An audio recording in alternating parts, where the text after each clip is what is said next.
A paz, meus irmãos, que alegria poder estar contigo hoje.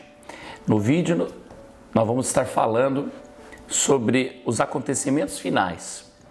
Nos vídeos anteriores, a gente esteve estudando sobre a volta de Jesus e como será essa volta no Monte das Oliveiras, sobre a Porta Dourada. E agora nós vamos falar o que vai acontecer depois que Jesus voltar e pisar o Monte das Oliveiras. Mas primeiro eu quero incentivar você a comentar, a compartilhar esse vídeo. Dessa maneira você nos ajuda e também propaga o Evangelho de Jesus Cristo. Não esqueça, faz esse esforço, dá um like, dá um comentário, compartilha com os teus amigos, seus irmãos, e você vai estar nos ajudando e também propagando o Evangelho. Eu quero partir contigo do momento em que começam a acontecer todas as coisas. A palavra diz que a trombeta soará. Esse é o momento exato onde vai desencadear uma série de acontecimentos que eu vou estar compartilhando contigo no vídeo de hoje. 1 Coríntios capítulo 15 e o versículo 52 diz assim: num momento, num abrir e fechar de olhos, ao som da última trombeta, porque a trombeta soará e os mortos serão ressuscitados incorruptíveis e nós seremos transformados. Essa trombeta aqui não é a trombeta lá do Apocalipse, aquilo é outra coisa. Então às vezes as pessoas confundem. Todo crente ouvirá este soar, não é o povo do mundo. É o crente preparado para a vinda do Senhor. Ouvirá o som dessa trombeta, esse soar. E a palavra diz que os mortos serão ressuscitados e nós seremos transformados, porque esse corpo vai passar por uma transformação e receberemos então o corpo glorificado. Ainda falando sobre a igreja ser arrebatada, 1 Tessalonicenses capítulo 4, versículo 15 ao 17 diz assim: dizemos-vos, pois, isto pela palavra do Senhor, que nós, os que ficarmos vivos para a vinda do Senhor, de modo algum precederemos os que já dormem.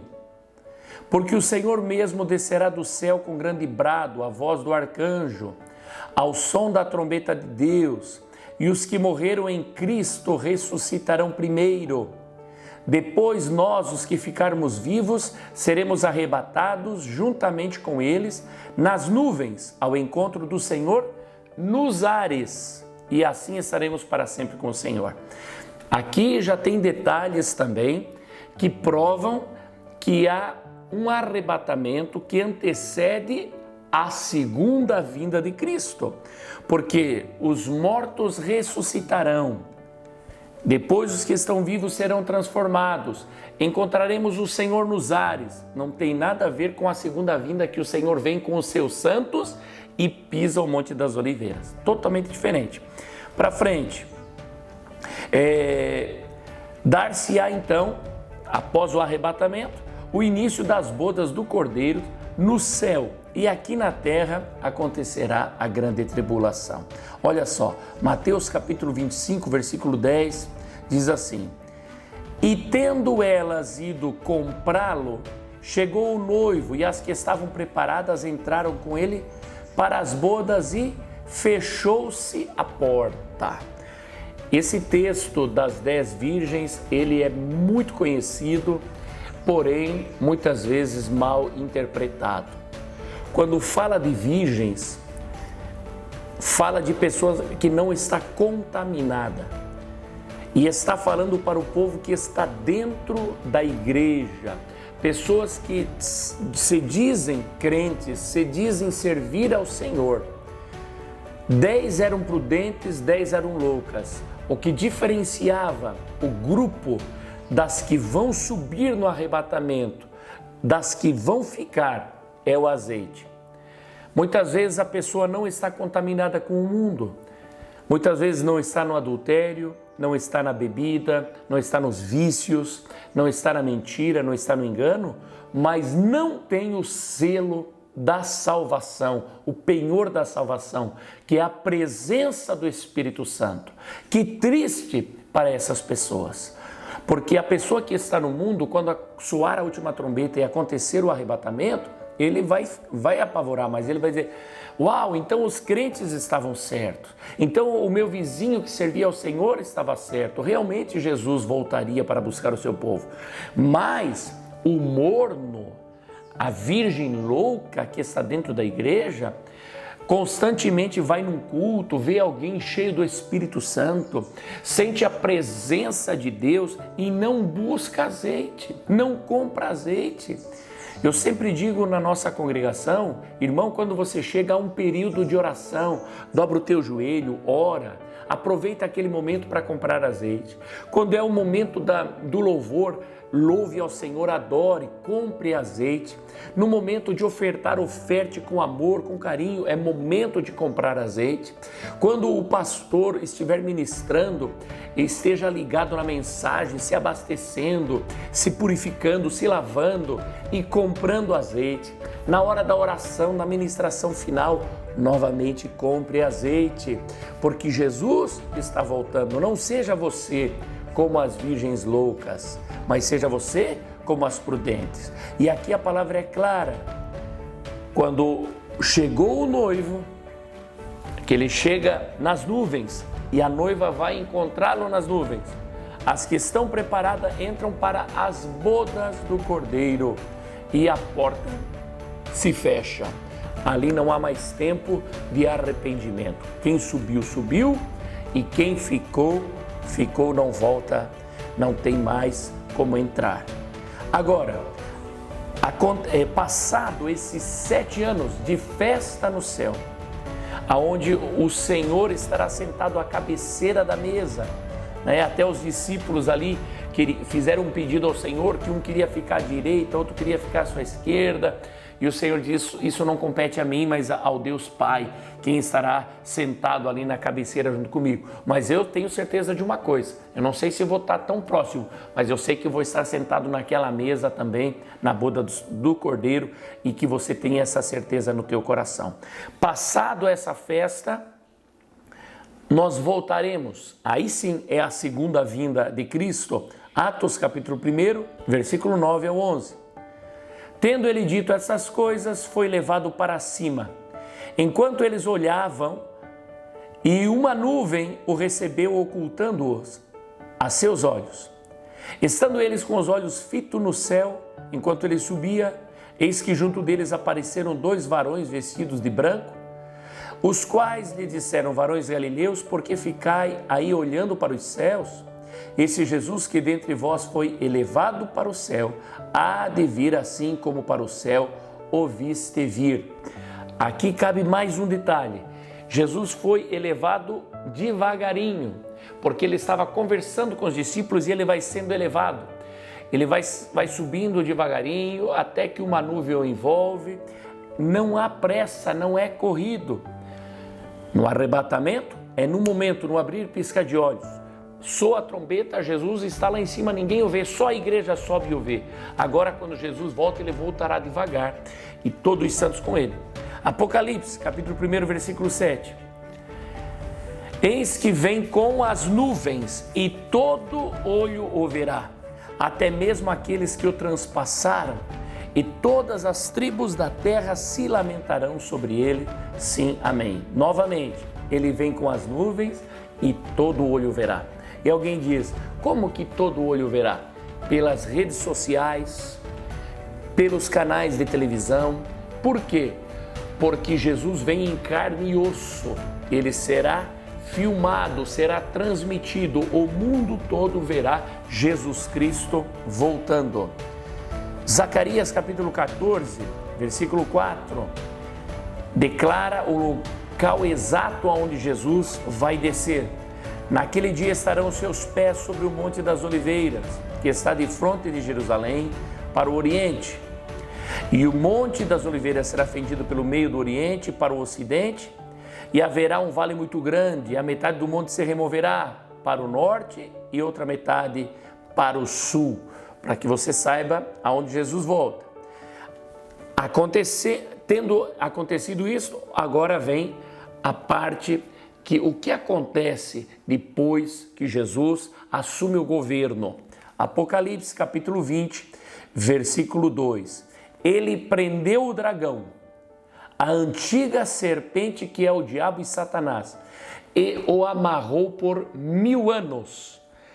Grava isso, por 1000 anos, Satanás, a antiga serpente, também conhecida como o diabo, será amarrado, não terá poder algum, porque haverá então o governo de Jesus Cristo sobre a face da terra. Apocalipse capítulo 20, versículo 6, diz assim: bem-aventurado e santo é aquele que tem parte na primeira ressurreição. Sobre estes não tem poder a segunda morte, mas serão sacerdotes de Deus e de Cristo e reinarão com ele durante os 1000 anos. O bem-aventurado os que têm parte na primeira ressurreição. Quando se dá a primeira ressurreição? No arrebatamento.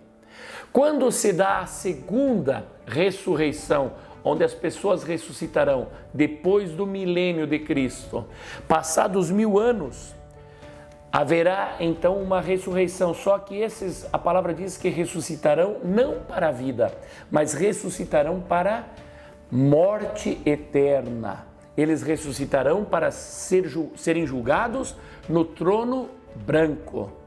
E ali então eles estarão condenados para toda a eternidade.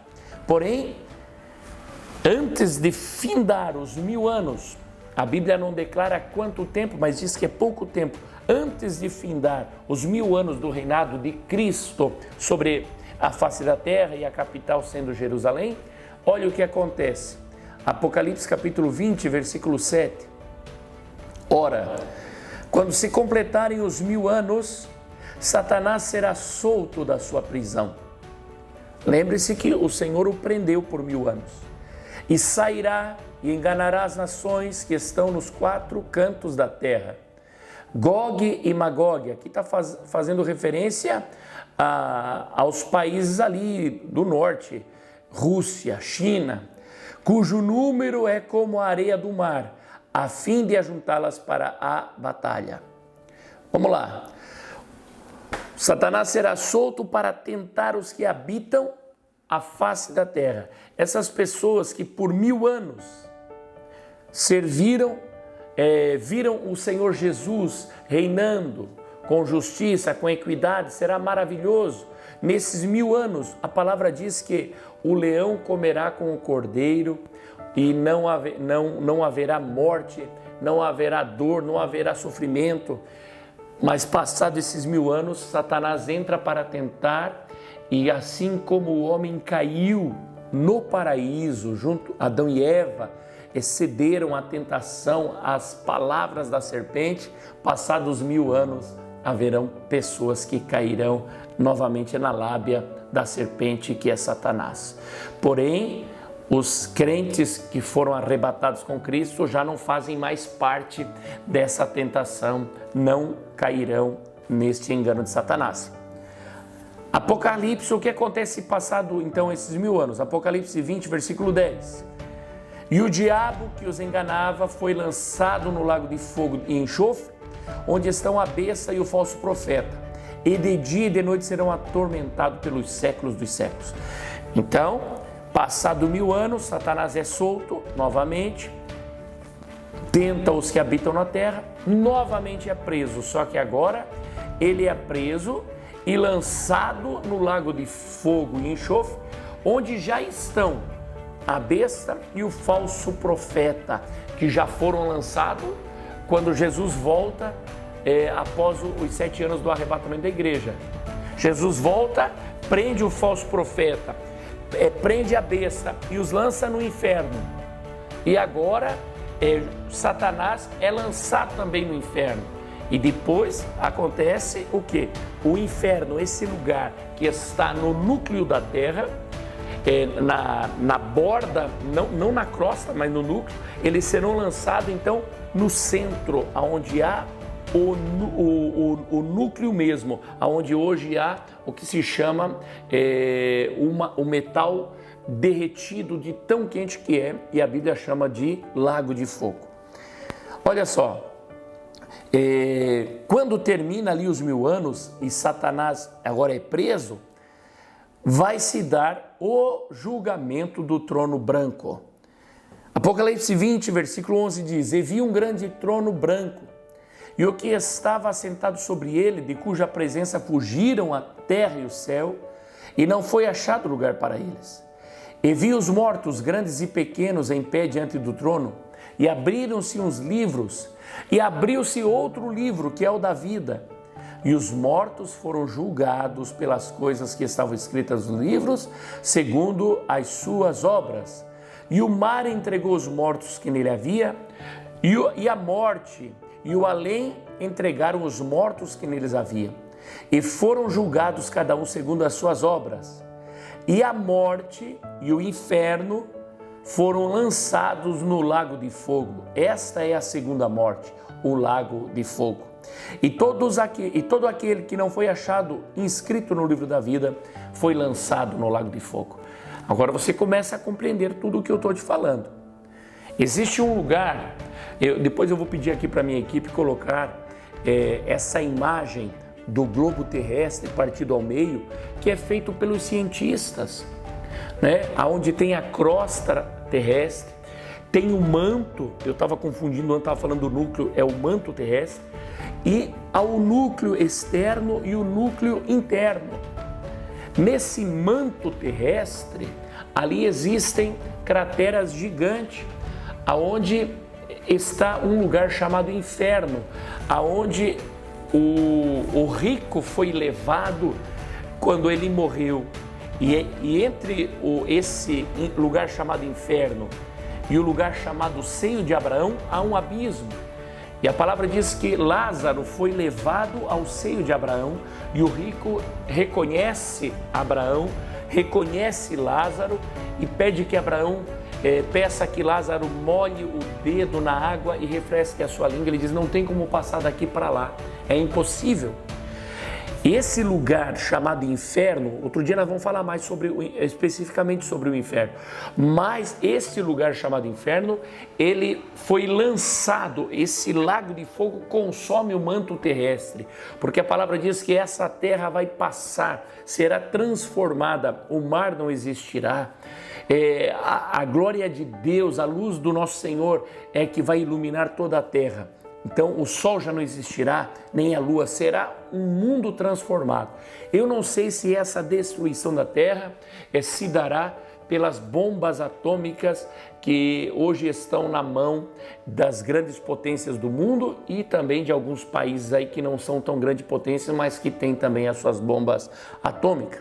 Mas a palavra diz que esse lugar chamado inferno será lançado no lago de fogo. Amém? Olha só. Mateus, eu quero voltar contigo um pouquinho. Mateus capítulo 25, versículo 31 ao 34 diz: Quando, pois, vier o Filho do Homem na sua glória, e todos os anjos com ele, então se assentará no trono da sua glória. E diante dele serão reunidas todas as nações, e ele separará uns dos outros, como o pastor separa a ovelha dos cabritos. E porá as ovelhas à sua direita, mas os cabritos à esquerda. Então dirá o rei aos que estiverem à sua direita: vinde benditos de meu Pai, possuí por herança o reino que vos está preparado desde a fundação do mundo. Amém? Versículo 41. Dirá também aos que estiverem à sua esquerda: apartai-vos de mim, malditos, para o fogo eterno destinado ao diabo e seus anjos.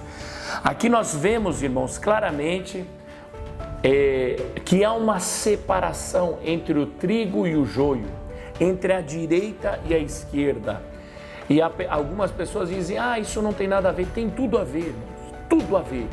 Sempre o que é de direita busca as coisas de Deus, busca as coisas da luz. O que é de esquerda busca o que é maligno, o que é imoral, o que é sujo, o que não é correto, busca o que é das trevas. O que é de direita busca o que fala de Cristo, o que fala de Deus. O que é das trevas busca o que é maligno, o que é do demônio, o que é contrário. Então você precisa tomar decisão, abrir os seus olhos. Nada pode ser mais claro do que a palavra de Deus que revela e que abre a nossa mente. Quero encerrar contigo esse vídeo, Apocalipse capítulo 22 e 14, diz assim: bem-aventurado aqueles que lavam as suas vestes no sangue do Cordeiro, para que tenham direito à árvore da vida e possam entrar na cidade pelas portas. Então, se você ainda não tem certeza da tua salvação, busca uma igreja, busca um pastor de verdade, porque hoje está cheio de falsos pastores.